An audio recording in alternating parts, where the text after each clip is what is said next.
दूरी पर सोहगौरा नाम का एक गांव है। वहाँ चाणक्य की जन्मभूमि है और वहाँ से 16 किलोमीटर की दूरी पर राजधानी एक गांव है, वहाँ चंद्रगुप्त की भूमि है। तो आप चाणक्य और चंद्रगुप्त की धरती से हैं, तो क्या रणनीति है? क्योंकि रणनीति तो काफी टफ होगी, क्योंकि चाणक्य की रणनीति की सभी मिसालें पेश करते हैं।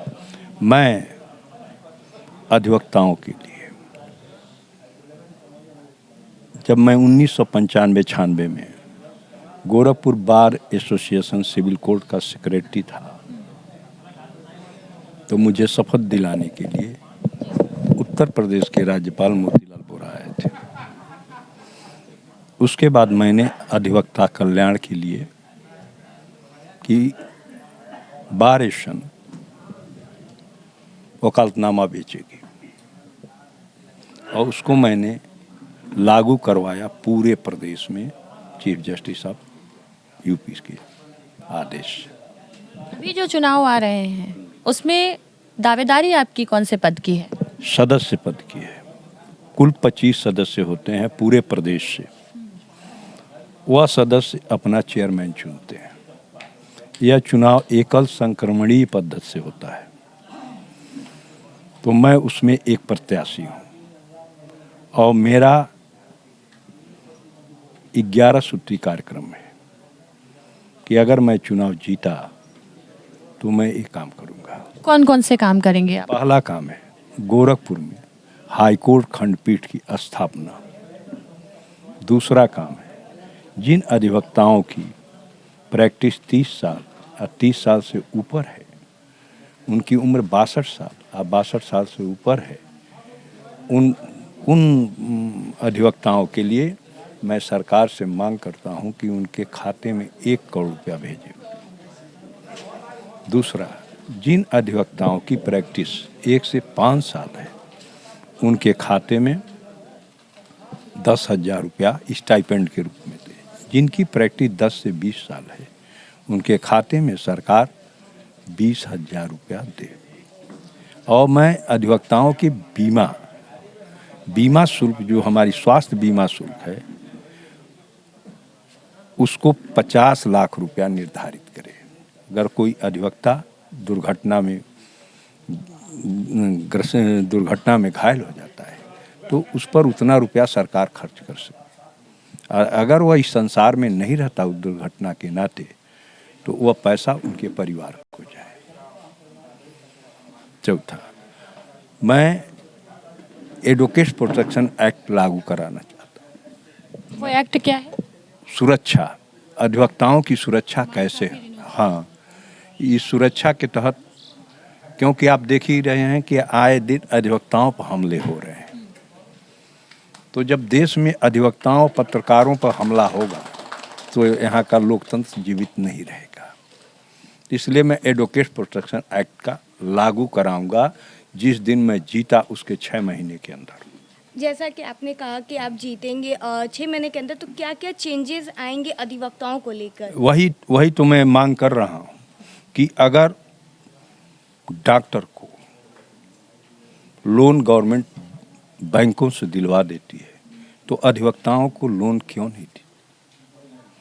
कोई बैंक अधिवक्ताओं को लोन नहीं देता।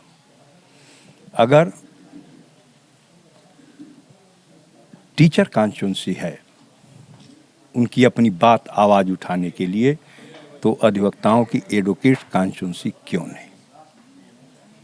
यह हमारी सर्वाधिक मांग है कि हम जीतने के बाद मैं सरकार से मांग करूंगा और पूरा प्रयास करूंगा कि इसे लागू किया जाए।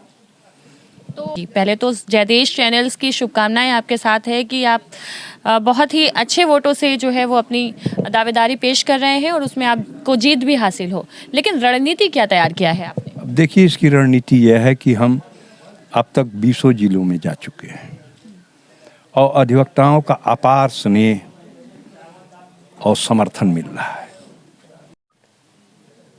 मुझे उम्मीद है कि आने वाले समय मैं भारी बहुमत से जीतूंगा, जो उनका समर्थन है अधिवक्ताओं का। अगर बात करें अधिवक्ताओं को लेके होता है कि जो डिग्री मिलती है, जैसे आपने कहा 30 साल की प्रैक्टिस या 10 साल, लेकिन कहीं ना कहीं जो अधिवक्ता हैं, युवा अधिवक्ता के देखा जाता है कि वो मिसयूज़ करते हैं। इसको आप लोग कैसे रोकेंगे? उसके लिए भी हमारे पास उसके लिए भी सूत्र हैं कि उनको हम रोक देंगे। अगर हमारे अधिवक्ता कहीं गलती करेंगे जो समाज विरुद्ध हो, न्याय विरुद्ध हो, तो हम उसकी भी खोज निकालेंगे कि उसको कैसे रोका जाए। मेरे पास उसका सूत्र है। अगर देखा जाए अभी तक में अधिवक्ताओं की सबसे बड़ी समस्या क्या है? हमारी अधिवक्ताओं की सबसे बड़ी समस्या आर्थिक समस्या है। हमारा अधिवक्ता वर्ग रजिस्टर्ड बेरोजगार है। इस पर सरकार इस पर कभी ध्यान नहीं देती। रजिस्टर्ड बेरोजगार, उनकी रजिस्ट्री है कि वह काम करेंगे और रोज बेरोजगार नहीं है, लेकिन मैं कहता हूं कि वो रजिस्टर्ड बेरोजगार है। ऐसा क्यों कह रहे हैं आप? रजिस्टर्ड बेरोजगार क्यों कह रहे हैं? उनके पास काम नहीं है। सरकार ने अधिवक्ताओं के सारे काम छीन लिए हैं। कौन कौन से काम छीने हैं? क्लाइंट तो जा रहे हैं उनके? नहीं, क्लाइंट तो जा रहे हैं। जैसे फैमिली कोर्ट है, अधिवक्ता उसमें वकालतनामा नहीं लगा सकता। ट्रिब्यूनल्स हैं तमाम, जिसमें अधिवक्ता को जाने से मना कर दिया गया है। लेकिन सच तो यह है कि बिना अधिवक्ता के तो कोई मुकदमा नहीं चल सकता। लेकिन सरकार उनको रोकने की पूरी प्रयास कर रही है। 75 साल हो गए भारत को स्वतंत्रता मिले। जिन आज़ादी की लड़ाई हमारे पूर्वजों ने की, जैसे महात्मा गांधी, वो कौन थे? बैरिस्टर थे। पंडित जवाहरलाल नेहरू कौन थे? बैरिस्टर थे। सरदार वल्लभ भाई पटेल कौन थे? बैरिस्टर थे। भीमराव अंबेडकर कौन थे? बैरिस्टर थे। तो जिस समय अधिवक्ता और पत्रकार दोनों एक साथ निष्पक्ष होकर काम करेंगे, हम किसी भी समस्या से लड़ सकते हैं। क्या संदेश देंगे अपनी जीत के लिए कि आप ज़्यादा से ज़्यादा बहुमत से जीत हासिल कर सकें? मैं यही संदेश दे रहा हूं कि आप ईमानदार और लड़ाकू आदमी को आप अपना समर्थन दें, जो आपके लिए काम कर चुका है। 1995-96 में यह मेरी सोच की यह कल्याण निधि है। मेरे एक गुरु भाई थे मदन मोहन गुप्ता, वह दुर्घटना में मर गए थे। उस समय मेरे बार में एक पैसे नहीं थे। उस पर मैंने एक कोष बनाया, अधिवक्ता कल्याण निधि, कि अधिवक्ता बारिशन वकालतनामा बेचेगी, जिससे उससे आय जो हुआ वह हमारे कल्याण निधि में आया। उससे अधिवक्ताओं को मैंने उसमें तीन प्रस्ताव उसमें दिए कि अगर अधिवक्ता गंभीर बीमार हो और किसी दुर्घटना में उसकी वो मर गया है, घायल हो गया है, उसको पैसा मिले। जिन अधिवक्ताओं अगर बार एशन किसी संकट में फंसता है तो उस कल्याण निधि का उपयोग किया जाए, अन्यथा किसी अन्य में उपयोग न किया जाए। इसी तरह से मैं जीतूंगा तो जितनी मैं मांग किया हूँ, एक भी इनलीगल मांग नहीं है, ये लीगल मांग है। अधिवक्ताओं को आर्थिक बदहाली से ऊपर उठाऊंगा, उनको निश्चित करूंगा कि हमारे अधिवक्ता एक समग्र योद्धा के रूप में, एक न्यायिक योद्धा के रूप में उभरें, और जिस दिन उनकी आर्थिक समस्याएं समाप्त होंगी उस दिन न्यायपालिका एकदम ईमानदार होगी। यह मेरा सोच है और इसलिए मैं पत्रकार बंधुओं से ये निवेदन करता हूँ कि आप मेरी मदद करें, क्योंकि कलम के पुजारी सतर्क ना रहेंगे, वतन के पुजारी वतन लूट लेंगे। जय हिंद, जय अधिवक्ता। बहुत बहुत धन्यवाद। जैसा कि आपने सुना कि जो अभी चुनाव होने वाले हैं, इसमें वो सदस्य के पद के लिए लड़ रहे हैं।